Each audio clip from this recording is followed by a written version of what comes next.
కొన్ని పార్టీల వాళ్ళు ఒక ట్వీట్ వేసేసి మొత్తం సమస్యను ఏదో పరిష్కారం చేసినాము అనేటటువంటి ఆలోచనతోని అవాకులు చెవాకులు నా మీద వాగుతున్నటువంటి సందర్భాన్ని మనం చూసినాం.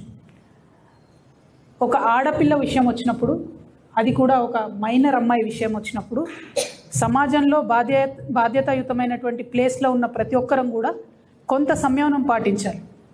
సోషల్ మీడియాలో ఏది పడితే అది వాగితే ఆడపిల్లలకి ఎక్కువ నష్టం జరుగుతుంది. మన సమాజం ఇప్పటికి కూడా రేపు పొద్దున బండి సంజయ్ గారి అబ్బాయి దోషి కాదు అని తేలినా, దోషి అని తేలినా సమాజం మగపిల్లల్ని క్షమిస్తుంది, కానీ ఆడపిల్లలకు మాత్రం కంప్లీట్గా లైఫ్ బర్బాద్ అయ్యే పరిస్థితి ఉంటుంది.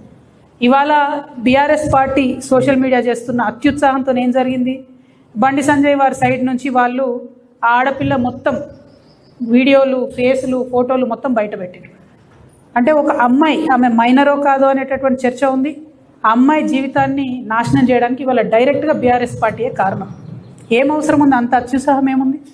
ఇష్యూ సాల్వ్ చేయనియండి. మాట్లాడుతున్నారు కదా, డెఫినెట్గా ఆడపిల్ల పక్షమే ఉంటాం. మన తెలంగాణ సమాజంలోనే అది ఉన్నది, ఆడపిల్ల పక్షమే ఉంటాం. కానీ ఇవాళ ఆడపిల్ల జీవితం నాశనం అవడానికి కారణం ఎవరు? ఎందుకు అమ్మాయి ఫోటోలు బయటికి రావాలి, అమ్మాయి వీడియోలు బయటికి రావాలి? నేను పోలీస్ శాఖ వారిని కోరుతా ఉన్నాను, ఎవరెవరైతే ఆ అమ్మాయి ఫోటోలు, వీడియోలు పోస్ట్ చేసిండ్రో ఆ సోషల్ మీడియా అకౌంట్స్ బ్లాక్ చేయండి, వారిని ఖచ్చితంగా అరెస్ట్ చేయండి.